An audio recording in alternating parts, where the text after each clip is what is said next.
I want to talk about why it's so hard to grow as an options trader.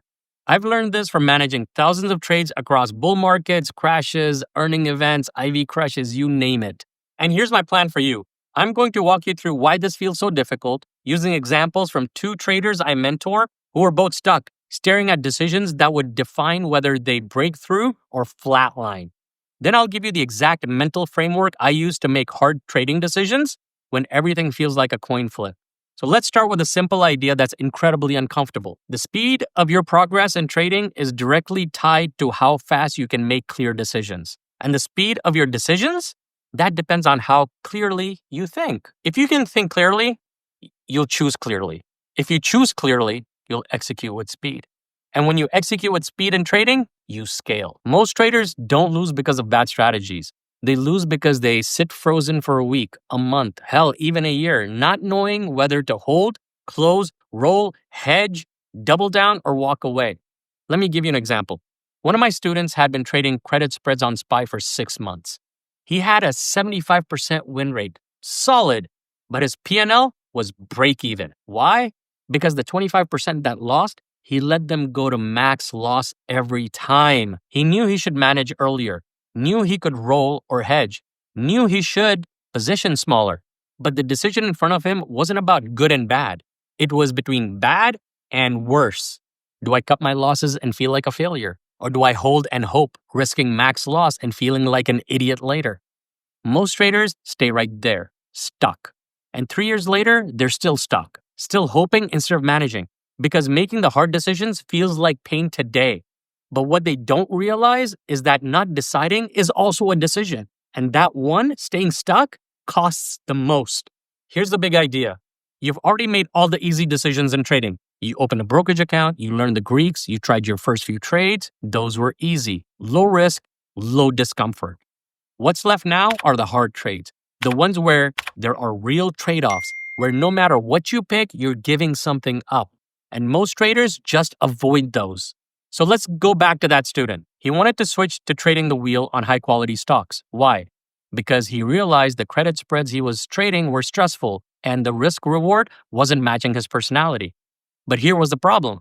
He had already built a rhythm around credit spreads. He had 80% of his small account tied up in those. Switching would just mean starting slower, smaller premium, longer duration, less dopamine. You see the trade-off? Lower stress, higher long-term consistency, but a drop in short-term returns, less excitement, less feeling like a trader. He had to ask himself, do I want to look like a trader or become a consistent one? You don't get both, at least not in the beginning. When we walked through it, I told him, if you want safer, more stable income, the trade is boredom. You'll make fewer trades, you'll check your screen less, you'll feel less smart, but over time, your account will thank you. And by the way, these are the kind of real conversations we have every week inside my private online trading community. If you're tired of second-guessing every move and want a support system that shows you actual results, not just theory, come join us. I share my actual trades with entry and exits, trade breakdowns, and walk through decision frameworks like this together. You'll see what's working, what's not, and why. The link's in the description if you're ready. Now let's zoom out. Most of us in options trading chase strategies, not outcomes. We're focused on what to trade, not why we're trading it. We say things like, I want passive income, and then trade 0DTE SPX butterflies. That's not passive. That's a full-time job and a heart attack. If your goal is freedom, your strategy has to match it, and that usually means making harder decisions upfront.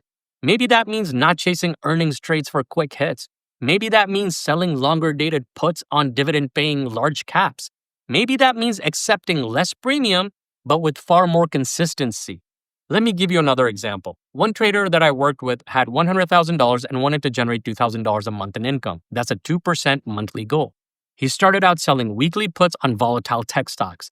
High premium, but high risk. Make $1,500 in 1 week, lost $4,000 the next. Rinse and repeat. The problem wasn't the strategy. It was that his goals didn't match his system. So we shifted. We moved to selling 45-day cash-secured puts on dividend-paying large caps. Slower? Yes. Boring? Kind of. But 6 months later, he was up $11,400, 11.4% return, and his drawdown never exceeded 2%. Here's the takeaway: you're always trading something for something else. You don't get high returns, low risk, and zero stress all at the same time. You don't get consistency without boredom. You don't get growth without pruning. When you're facing a hard decision like whether to hold through earnings, close early, scale a strategy, or switch entirely, you need to spell out the trade. Literally write it down. What am I gaining? What am I giving up? And here's the key: if you don't make the decision, life will. And the market is a brutal decision maker. You've got to get in the habit of picking your path before the trade hits max loss. You need to know, if X happens, I do Y. Because if you wait until fear hits, the fear wins. I'll leave you with this: the longer you avoid the hard trades, the longer you stay stuck. The longer you delay the pivots, the longer you underperform. The trader who gets ahead isn't the one with the best indicators. It's the one who has the balls to say, this path is costing me more than I want to pay, and has the clarity to choose the new one. That's the real edge. So the next time you're staring down a tough decision, should I close, roll, adjust, scale, or walk away? Remember, you've already made the easy choices. Now it's time to become a pro. Let's get it.